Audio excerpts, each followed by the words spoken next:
Plus de 150 000 enfants ont disparu dans le contexte de la crise anglophone.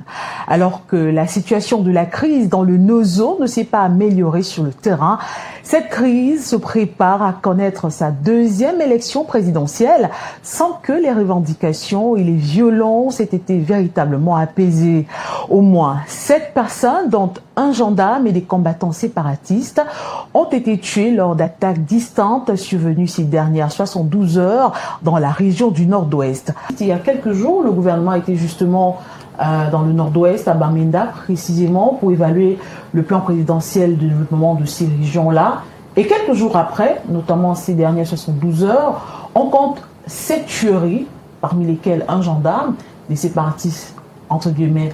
De l'autre côté, qu'est-ce qui se passe? Comment est-ce que vous appréciez cette situation? Alors pour moi, pour apprécier la situation, c'est important de relater les causes même de cette crise, pour comprendre ce qu'on vit aujourd'hui. On voit qu'en 2016, on part d'une revendication socio-professionnelle des avocats et des enseignants, revendication qui fait l'objet d'une répression qui, nous les juristes, on appelle ça la culpa lata, c'est une faute très grave, qui entraîne une radicalisation. Radicalisation qui aboutit à quoi? À un affrontement entre des groupes armés et les forces de l'ordre. Sauf que depuis lors, on n'a plus entendu les groupes professionnels. Ce sont les séparatistes qui sont au devant de la scène. Effectivement, c'est principalement d'eux dont il s'agit. Ouais. Je vais faire un petit écart du côté de mon collègue là, en disant qu'effectivement, il y a une économie de la guerre qui s'est créée, une véritable économie, que ce soit de la part des forces gouvernementales, ça on se le dit, c'est une réalité, que ce soit aussi de la part de des groupes armés qui s'appellent ambazoniens et consorts. Et effectivement, les populations sont prises entre ces deux feux, et parce que finalement, on a effectivement d'une part les forces gouvernementales, d'autre part les ambazoniens, mais on a aussi dans la population des personnes qui profitent de cette situation. Moi, j'ai des nounours mercenaires de la guerre, voilà, qui reçoivent des appels tout le temps. Nous sommes des ambazoniens, vous devez donner de l'argent, sinon on va arrêter tel, sinon on va arrêter tel. C'est tout un business qui s'est créé. Et une fois que le business est rentré et qu'on est dans cette économie-là, il est difficile pour moi de trouver une sortie, correcte ou honorable, si on peut se le dire. Donc, en mon sens, la situation est telle que on a essayé plusieurs mesures en essayant de ramener certains dits ambazoniens dans les rangs. On a essayé par moments de torpiller pour montrer que quand même l'État est debout, comme on dit, et que l'État maintient la situation, sauf que la réalité, nous qui allons sur le terrain, nous qui savons ce qui se passe, il n'en est rien. Il n'en est rien. C'est une situation de crise qui ne fait que s'empirer, une situation de crise qui remet en cause même l'unité nationale, si on peut se le dire. Donc pour moi, c'est vraiment une question qu'il faudrait régler. Mais vu les timings que nous avons réglés avant le prochain scrutin électoral, mais vu le timing qui est, et vu ce qui a déjà été essayé, tenté jusqu'ici, qui n'a pas fonctionné, parce que visiblement on ne prend pas le temps de s'asseoir et prendre des décisions en adéquation avec ce qui se passe vraiment sur le terrain. On a l'impression que nos gouvernants n'ont pas le bon son de cloche. Il y a une version qui leur est donnée et l'autre version qui est totalement soit auscultée, soit totalement ignorée. On va évoquer les défis du gouvernement tout à l'heure, mais Dr Richard Itoke, parlons à présent des enfants. Comment la crise anglophone a-t-elle affecté la vie des enfants dans ces différentes régions?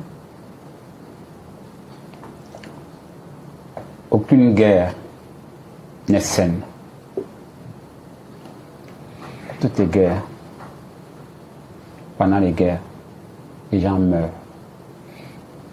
Les gens sont déplacés. Il y en a qui voient l'histoire de leur vie bloquée, notamment les enfants. À partir du moment où il n'y a plus d'école, donc il n'y a plus d'instruction, c'est toute l'avenir d'une jeunesse qui est hypothéquée. Aucune guerre ne se fait sans prix. Et un prix qui est dur à payer. Dur à payer. tous les chiffres que nous avançons, en réalité, ce sont des estimations. Je ne vais pas dire qu'ils ne servent à rien, mais les gens savent la situation. Le simple fait qu'il y ait un blocus tous les lundis où on ne fait rien au sud-ouest, c'est une preuve que rien n'est sous contrôle. Rien que ça, une preuve que rien n'est sous contrôle. Tu ne peux plus te rendre sur le nord-ouest. Moi, c'est un exemple personnel, hein, j'ai eu un appel il y a 4 mois de quelqu'un parce que à Mounian, à l'Issocanon de Mounian, parce que j'ai travaillé à Bouillard au début comme médecin, j'avais des plantations, donc j'ai des espaces là-bas. Alors pendant longtemps, que ça avait commencé, je n'avais pas de contact avec le gars qui suivait les plantations, mais subitement j'ai un coup de fil, il me dit viens pour tes plantations, etc. Donc, je n'ai pas voulu aller, mais j'ai envoyé quelqu'un. Je ne peux pas vous dire ce qui est arrivé. Et comme il disait, c'est que l'économie de guerre s'est implantée. Elle s'est implantée parce qu'à un moment, une guerre prend toujours. Au début, les fondements peuvent être politiques, sociaux, les raisons, mais après, il prend un développement économique. Il y a une économie de guerre qui va servir des desseins politiques. Je vous prends un peu l'exemple de la Deuxième Guerre mondiale. Si je vous dis que toute la Deuxième Guerre mondiale, le but c'était qu'on ait un État israélien. Il n'y avait rien d'autre. Hein. Le but de la Deuxième Guerre mondiale, c'était qu'il y ait un État israélien. Et comment y parvenir?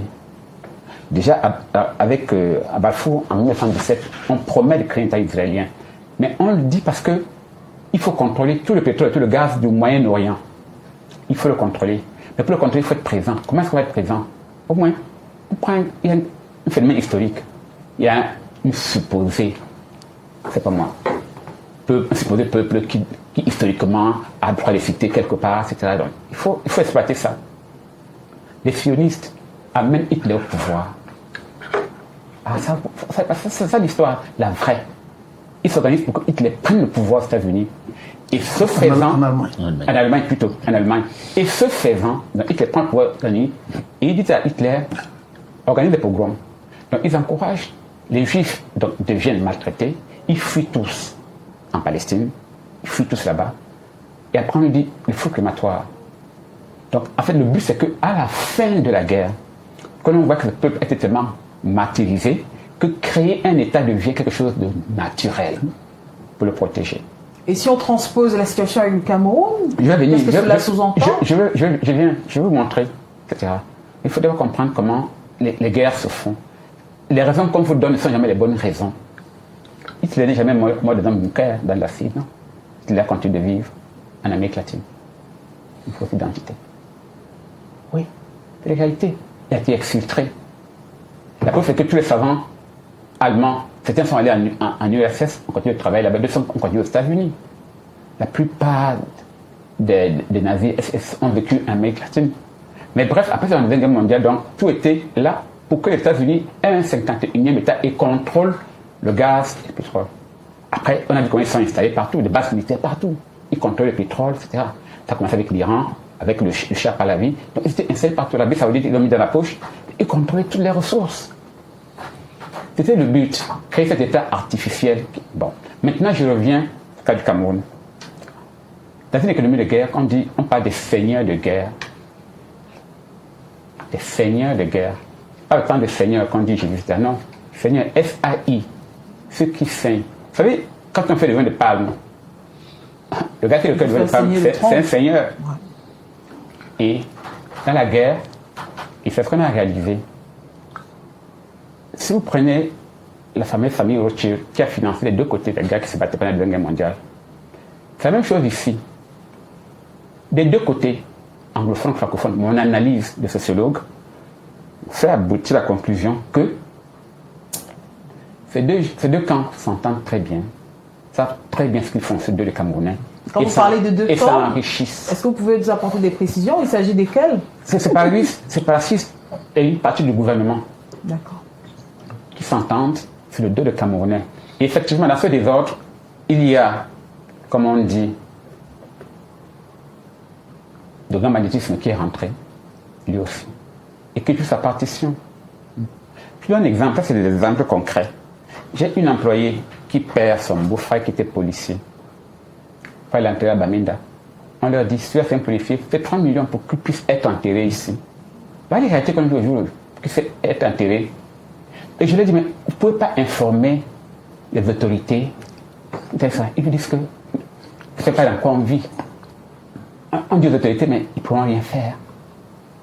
Finalement, ils ont négocié pour 1,5 million. Le corps a pu arriver à Bamenda pour être enterré. C'est systématiquement ce que je fais. Alors dites-moi, comment est-ce que vous allez prévenir en disant que nous voulons venir enterrer notre corps, mais voilà ce qu'on nous demande. Mais vous dites que nous ne pouvons rien faire. Non, attendez. C'était un policier, il aurait pu bénéficier de la même Exactement. sécurité. Ce qu'il dit, oui, mais il dit que nous ne pouvons pas. On les regarde, bon, on les écoute, l'oreille distraite, mais à la fin on ne fait rien. Et ils veulent enterrer leur mort. Vous savez ce que c'est en tradition africaine, ce que c'est qu'enterrer un mort. Ah, ils sont obligés d'en casquer 1,5 million. Voilà nos réalités. Et maintenant, quand on les analyse, et c'est toujours ça. Parce qu'entre-temps, au plan gouvernemental, à l'extérieur, les sécessionnistes, ils lancent des quêtes, ils accumulent l'argent à gauche, à droite, même un train de vie. On voit comment ils vivent à l'étranger. Et au Cameroun, c'est pareil. On va vous dire, il faut acheter telle arme, il faut acheter telle munition. Après, on aura tel ceci, on gagnera, on avancera. Il faut ceci. Et les budgets flambent. Mais concrètement, on ne voit rien. Tout à l'heure, il y a plein de choses dans lesquelles l'argent du contribuable part. Par exemple, quand vous dites, bon, on va rien, c'est un sécessionniste qui... On va les réinsérer. 154 milliards ont été prévus pour la construction de ces régions. Mais le bruit court que la plupart des gens, c'est de venir le grand chemin qu'on reprend et qu'on déguise en sécessionniste. Et forcément, tout cela, c'est de l'argent qui part. C'est ce que nous vivons dans ce pays-ci. Quand il y a l'argent quelque part, pour tout. Vous voyez, regardez le budget qui est sorti pour le stade de Lembe, avec un hôtel 5 étoiles qui devait sortir. Qu'est-ce que vous voyez en ce moment? Mais on ne bouge pas. Votre développement sur la question donne des sueurs froides, docteur Richard Etoquet. On a l'impression que c'est pas demain la veille que la situation pourrait s'améliorer dans ces régions. Mais Alex Gustave Azébazé, je souhaiterais que l'on revienne sur la situation des enfants. À l'ouverture de la session d'évaluation du plan présidentiel pour le développement de ces régions-là, le coordonnateur a évoqué des chiffres et il a parlé de 150 000 enfants qui ont disparu depuis le début de la crise en 2016. Ça fait 9 ans. En quoi la crise pourrait-elle avoir, d'après vous, des répercussions à long terme sur le développement des enfants concernés? Je pense que quand ils mettent l'accent dans la communication publique, c'est-à-dire gouvernementale, sur le nombre d'enfants disparus, parce qu'en droit, je parle sous le contrôle de Maître Diop qui est là, en droit, quand on parle de disparition, ça veut dire que un être humain identifié préalablement, on ne sait pas où elle se trouve, on ne sait pas, elle n'est ni déclarée morte, ni trouvable. Donc ça veut dire que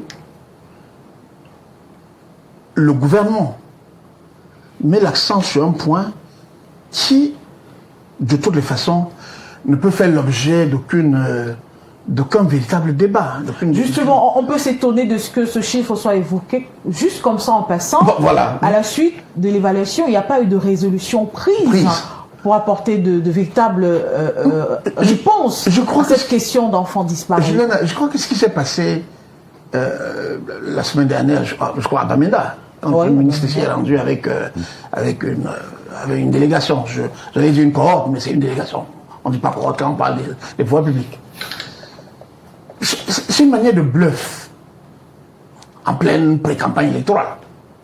Parce qu'il faut faire croire à l'opinion publique ça ne trompe personne dans cette région, qu'on travaille, qu'on bouge. Mais rappelez-vous, quand Maître Diop faisait l'historiographie de cette crise, il a parlé d'une période, 2016, pourquoi ça a été traité comme ça? Mais ça correspond à une période que le gouvernement actuel, le pouvoir qui est en place, est sérieusement en difficulté. Il y a des analystes qui disent que créer cette situation lui permettait d'utiliser les mesures spéciales pour continuer à contrôler le pouvoir politique. Et la politique, c'est le cynisme, en tout cas, pour les gens qui sont héritiers du jacobinisme français ou du cynisme. Et donc, moi, je me souviens à l'époque, j'étais sur un plateau de télévision avec un ami qui me disait ce que, entre guillemets, vos amis, il appelait les avocats, quand on avait arrêté les Agbombala et bon, certains finalement sont devenus sécessionnistes, sont aujourd'hui présentés comme des sécessionnistes. Il dit, leur revendication, ça va servir le gouvernement pour durcir et empêcher les forces démocratiques de continuer à prendre du terrain dans le pays. Et on est en plein dans cette situation-là. Les élections présidentielles de 2018, le gouvernement camerounais les a gagnées dans le nord-ouest. Ouais. Les élections législatives, alors n'en parlons pas. Le gouvernement camerounais, c'est-à-dire le gouvernement, le groupe au pouvoir, contrôle aujourd'hui, dans la région du nord-ouest et du sud-ouest, pratiquement 90%, voire 95% de la représentation parlementaire, que ce soit le Sénat, que ce soit le Sénat ou l'Assemblée nationale. Dans les collectivités territoriales décentralisées, c'est le même rapport, c'est le même ratio. Vous croyez que le gouvernement de Yaoundé là peut contrôler le nord-ouest ou le sud-ouest au plan démocratique? Donc, cette petite donnée-là montre très bien que, au-delà de l'économie de guerre qui s'est installée, et moi je vois des immeubles qui fleurissent, on te pointe les immeubles, on dit c'est pour tel ministre, c'est pour tel général, c'est pour tel colonel. C'est ça, oui. Ah, ça j'ai oublié. Y compris ici à Douala, oui. Y compris aussi dans cette ville. Oui. Certains utilisent peut-être non, d'autres peut-être pas. Il y a des enjeux cachés dans cette affaire-là.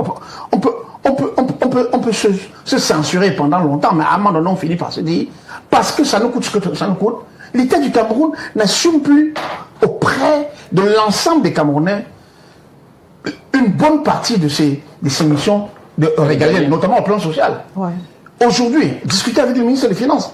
Il vous dira, nous avons des difficultés budgétaires parce que l'essentiel des ressources financières de l'État sont destinées à financer ou bien à couvrir les charges du conflit nord-ouest. Dans le langage officiel, il n'existe pas de guerre dans le nord-ouest. On veut bien comprendre, sauf que les militaires se plaignent de ne pas recevoir leurs primes et autres. Finalement, on voit tout cet argent que l'État débourse pour pouvoir soutenir la guerre. Mais ce n'est pas propre militaire. C'est propre au Cameroun.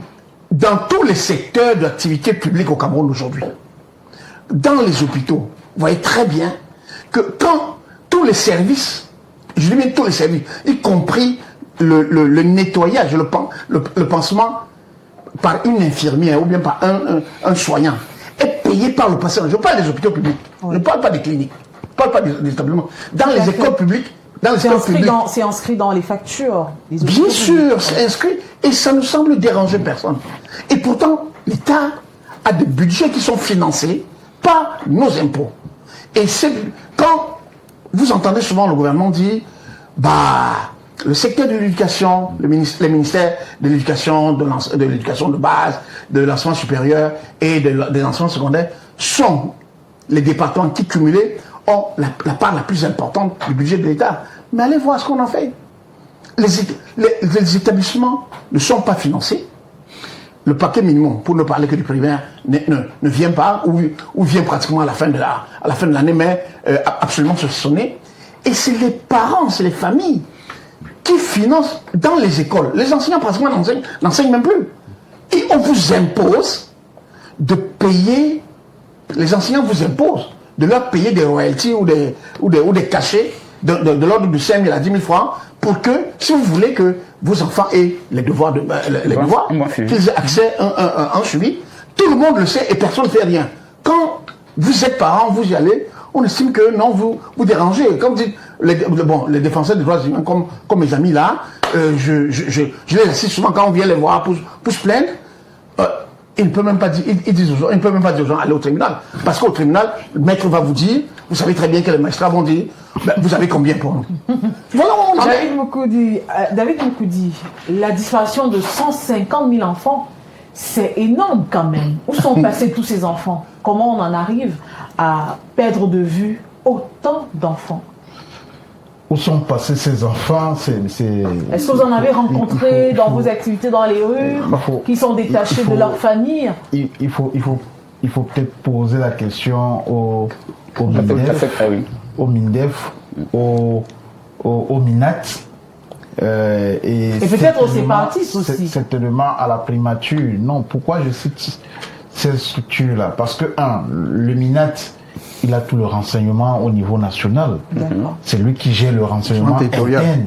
Donc, on nous a souvent dit que lorsque nous voulons organiser une réunion publique, lorsqu'on a justement l'intention d'organiser une réunion publique, le MINAT est déjà au courant que ça va troubler l'ordre public.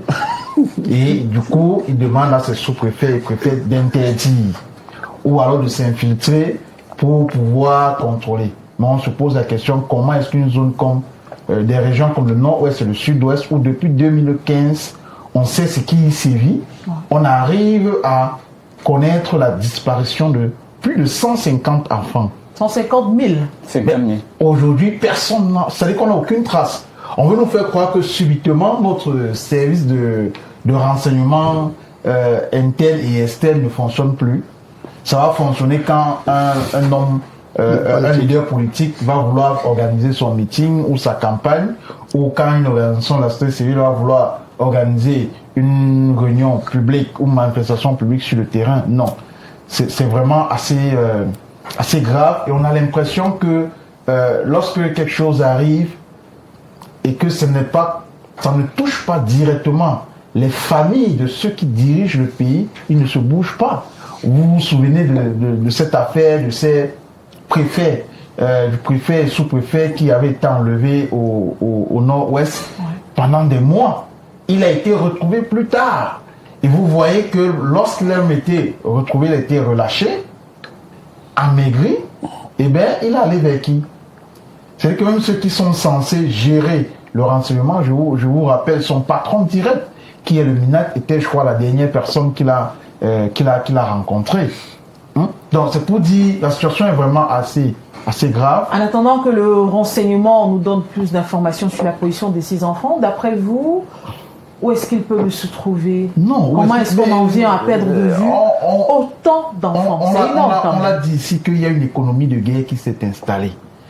Donc, autant du côté gouvernemental, c'est pas nous qui avions dit à l'époque qu'il y a les Boko Haram parmi nous. C'est du camp gouvernemental que ça avait été dit. Parce qu'ils je précise que c'est le président de l'Assemblée nationale, évidemment. Donc, ils ont des informations. Personne ne l'a jamais entendu pour dire parmi eux, là-bas, ceux qui gouvernent, ils ont des gens qui n'ont pas des intentions saines pour le pays. Donc, ça peut venir de là-bas. Ça peut venir également des groupes armés séparatistes qui sévissent là-bas. David, tu permets, je vous en prie. Connaissons la capacité, le frère, le docteur Kebor, a dit une chose parlant de la guerre de la première et deuxième guerre mondiale, mais connaissons le cynisme des politiques. Ce chiffre-là, de mon point de vue, en tout cas de mon analyse, permet au gouvernement de continuer à vendre à ses partenaires le fait qu'il a 150 000 personnes disparues qui peuvent être les bras armés des séparatistes. C'est-à-dire que ça crédibilise le discours selon lequel il y a une sorte d'exceptionnalité de l'État. Mais on n'a pas parlé de personnes, on a parlé d'enfants. Mais ils disent que les enfants sont utilisés pour faire les plus enrôlés. Si je peux me permettre, c'est ce qu'on appelle la fenêtre de Barton.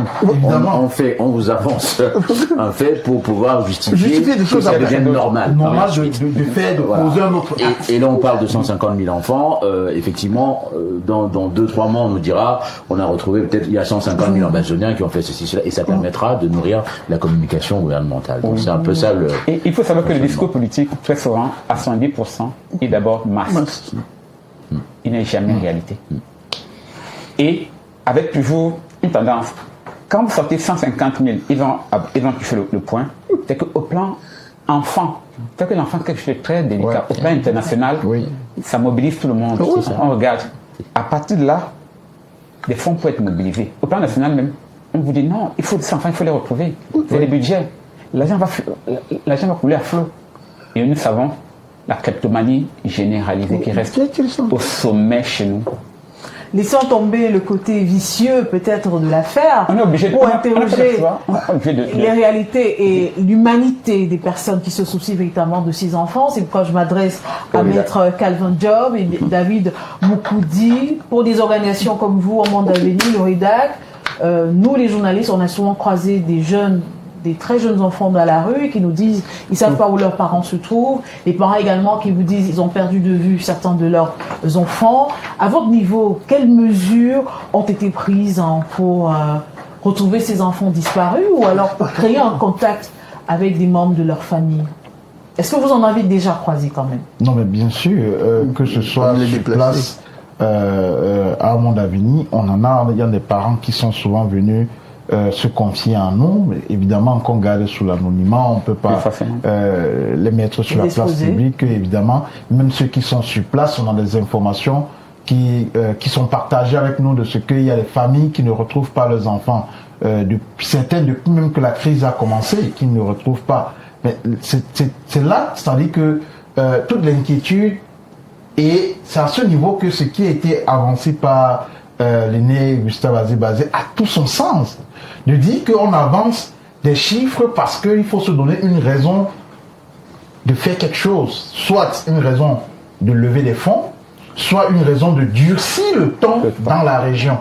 Parce que justement, quand on voit le chiffre, c'est quand même énorme. 150 000 enfants. Ça interpelle l'UNICEF, ça interpelle l'Organisation mondiale de la santé, ça interpelle tout le monde. Les institutions Parce internationales. qu'aujourd'hui, justement, la question de l'enfant, dans presque tous les grands rendez-vous mondiaux sur les questions de droits de l'homme, il y a toujours un point sur la protection et la sécurité des enfants. Toujours. Et donc c'est une question sensible. Arriver à présenter ça et à réussir à vendre ça aux partenaires, c'est quelque chose d'important. Mais pour quelle raison? C'est d'où nous, on a toute notre inquiétude de savoir, ça ne sert à rien de jouer avec les vies des gens. Ça ne sert à rien d'avancer qu'on a 150 000 enfants qu'on doit retrouver, alors que réellement, on ne fait rien pour les retrouver. Les familles sont toujours en train de pleurer les enfants. D'autres d'entre qui ont connu la déclaration de mort de leurs enfants sans jamais avoir vu ces derniers. D'autres qui ont dit, bon, on ne retrouve pas. Certains, même à un moment donné, nous, on a eu des informations de certains parents dont on a dit que leurs enfants avaient été retirés, non, qu'ils avaient été enrôlés et réussi à retirer, le gouvernement avait réussi à les retirer, à les récupérer et qui seraient dans les centres de réinsertion, mais les parents sont allés là-bas, n'ont pas retrouvé leurs enfants. Ils ont demandé, mais nos enfants, on nous a dit que non, ils ont été retrouvés, ils sont au centre de réinsertion, où sont-ils?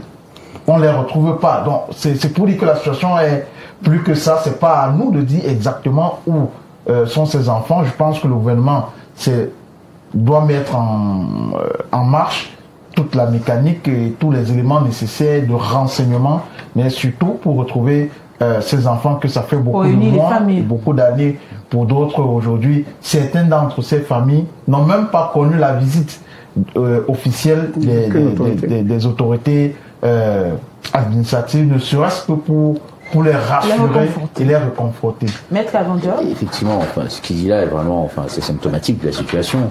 Parce que nous, par exemple, au REDAC, en fin d'année dernière, il y avait déjà beaucoup d'appels d'offres pour l'accompagnement au regard de cette situation, pour l'intervention sur le terrain, par rapport à la situation notamment des enfants. Parce que effectivement, cette rumeur-là commençait déjà à se répandre.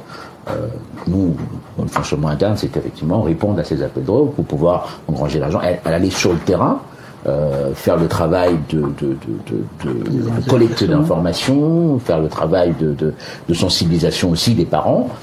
Bon, malheureusement, la suite, on a dit qu'on ne devait plus travailler, on a dû arrêter là, à ce niveau-là, notre implication, mais c'est une question vraiment préoccupante. La question des enfants dans cette zone-là. Ce que Maître Job dit, oui, ça me permet, les gens vont dire, mais monsieur Azébazé, vous êtes toujours suspicieux de ce qui concerne le gouvernement.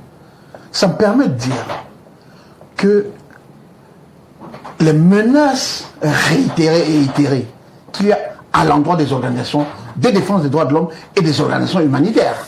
Parce que ces organisations de défense des droits humains et humanitaires sont au moment et qui s'occupaient, je ne vais pas dire spécifiquement, mais ils mettaient un point d'honneur à essayer nous pensions qu'on accompagnait le gouvernement. Ouais. Mais c'est le gouvernement qui les a suspendus, scellé le siège. Et aujourd'hui, les gens certains, comme le RERAC, sont poursuivis. Qu'est-ce que j'entends? L'information, en tout cas, l'élément que Maître Diop vient de donner, c'est-à-dire que il y a des appels d'offres auxquels ces organisations ont répondu et qui visaient à justement faire un job, à faire le boulot pour essayer de retrouver ou bien pour identifier, documenter véritablement cette question. Parce que on a l'impression que le gouvernement veut que ça se fasse à huis clos, que personne qui ne soit sous son contrôle ne le fasse. Parce que Richard qui a été fermé dans le sud-ouest et le nord-ouest, et pratiquement, c'est son job. Hein. C'est une organisation humanitaire dont le travail, j'en parle parce que je suis très proche de ces organisations-là, je discute avec elles, je travaille, je couvre leurs activités, je conseille certains d'entre elles. Je discute avec leurs dirigeants. Elle fait partie des organisations, ou l'une des rares, qui réussissait à créer les contacts entre les familles, les autorités, et bien entendu, et donc qui aurait pu. Jusqu'à aujourd'hui, je me demande qu'est-ce qui a pu piquer le gouvernement, en tout cas, le gouvernement à travers quel intérêt le gouvernement avait-il? Quel est l'intérêt du gouvernement à briser sous les dehors de blanchiment d'argent et autres? Moi, j'ai entendu que le REDAC qu'on accuse tous les jours là, depuis 15 ans, le REDAC n'a jamais rassemblé des fonds qui dépassent, qui atteignent 2 milliards.